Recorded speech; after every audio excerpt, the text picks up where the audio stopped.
음악에 대한 의미부터 우리가 또 좀 짚고 나오겠습니다. 지금 본론으로 들어가기 전에 소리가 뭔지, 음악이 뭔지 이런 것들을 잠깐 먼저 생각해보고 들어가는 시간인데요.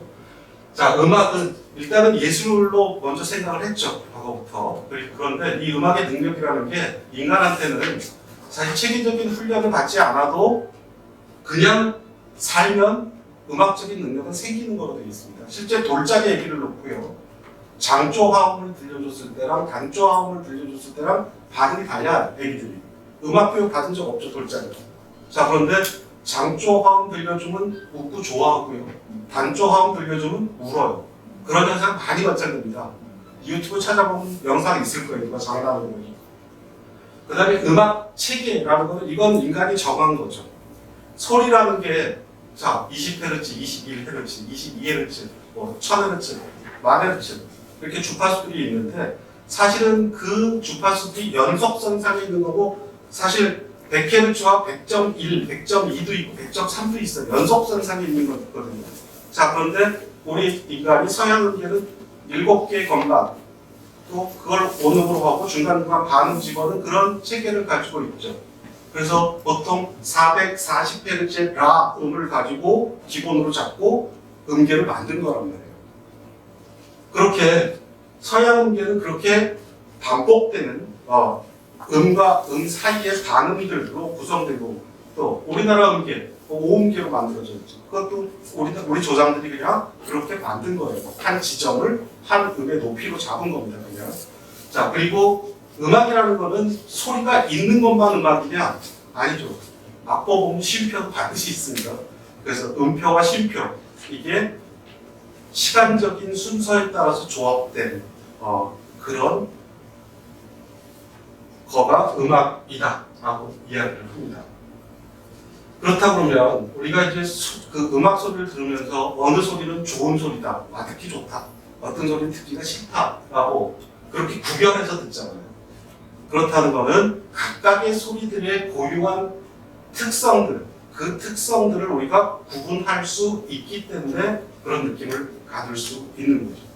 실제 그래서 이제 음악의 처리는 뇌 어느 부위에서 일어나는가 하는 걸 이렇게 조사해 보니까 우반부 쪽, 라이트 헤미스피어에서는 음의 높이를 주로 처리하고요. 왼쪽, 좌반부에서는 박자를 처리하더라. 그 다음에 또 보니까 음악의 소리를 처리하는 것과 말소리를 처리하는 그 회로를 보니까 공통적인 회로를 많이 사용하더라고요. 그러니까 음악과 언어는 굉장히 밀접한 관계를 가지고 있겠다라고 이야기를 합니다. 그래서 소리의 3요소하고 조금 다르게 일단은 음악의 3요소라고 그러면 이건 그냥 제가 집어넣은 겁니다. 음정 박자 일단 있어야 되죠. 멜로디라는 게 있어야 됩니다. 높낮이 구성된 박자라는 게 있어야 되고요. 그 다음에 화음이 있죠. 자, 그럼 인간에게 음악의 의미는 뭐냐라는 겁니다. 언어만큼 분명하지는 않고요. 보통은 인간이 생존하는 데 도움이 되는 그런 역할을 했을 것이다 라고 이야기를 합니다. 그래서 사회적인 능지, 짝을 유혹 뭐 이런 데 썼을 거라고 이야기를 하고요.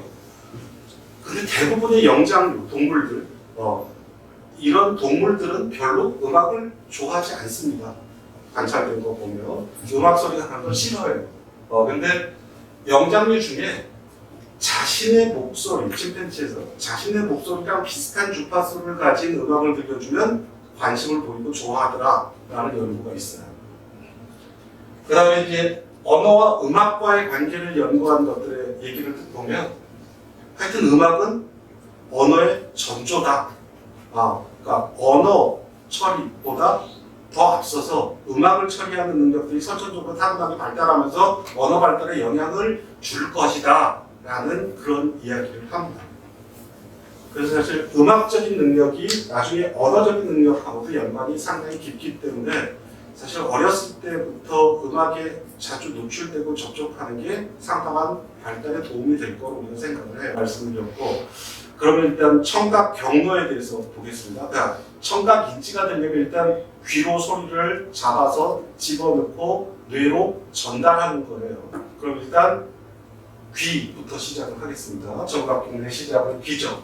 자, 귓바퀴가 일단 있습니다. 귓바퀴. 그 다음에 외이도, 귀지가 차는 위치죠, 여기. 자, 그 다음에 귓바퀴 안쪽에 보면 이렇게 고막이 있어요. 여기서 잘 보시면 고막을 요만큼 외이도까지만 그리지 왜 여기까지 튀어나오게 그렸을까라는 걸 한번 생각해 보세요. 자, 고막은 이 뼈 안에 이렇게 팍 박혀 있어요. 일반적인 그림 그려놓고 이렇게 잘 안 그려놨거든요. 근데 이거를 지금 머릿속에 드시죠? 뼈 속에 팍 박혀 있다. 세게 박혀 있다. 이게 어떤 의미를 가져요, 나중에. 자, 그 다음에 고막에 연결된 뼈가 있어요. 소리 전달뼈. 여기부터를 중기라고 얘기해요, 고막부터를. 자, 그래서 요 고막에 연결된 요 뼈를 망치뼈. 그 다음에 여기에 연결된 요 뼈를 모루뼈. 그 다음에 요렇게 C자처럼 생긴 요게 등자뼈. 등자뼈 제일 조그맣죠. 망치뼈, 모루뼈, 등자뼈. 등자뼈는 여기 네이. 요건 네이거든요. 요렇게가 네이인데 네이에 이렇게 박혀 있어요. 그래서 요 등자뼈를 중심으로 요렇게 고리처럼 생긴 요 기관이 있고요. 그 다음에 달팽이처럼 생긴 요 기관이 있어요. 그래서 요 등자뼈가 박혀있는 요 라인을 기준으로 위, 아래가 조금 다른 장치다 라는 걸 일단 봐주시기 바랍니다. 귀의 구조에서. 자, 그래서 귓바퀴, 외이도, 고막에 연결된 망치뼈, 모루뼈, 등자뼈, 그 다음에 달팽이관 이렇게 연결되어 있어요. 자, 그럼 음파가 소리가 일로 들어가서 고막을 때려요. 그럼 고막을 때리면 고막이 떨립니다. 이 고막은 아주 얇은 셀로판지처럼 생겼어요. 자, 그래서 고막의 떨림이 망치뼈를 흔들게 되고요. 망치뼈는 모루뼈를 흔들고요. 모루뼈는 등자뼈를 흔들고요. 등자뼈는 이 달팽이관 쪽에 피스톤 운동을 하게 됩니다. 자, 그걸 영상으로 한번 좀 보여드리겠습니다.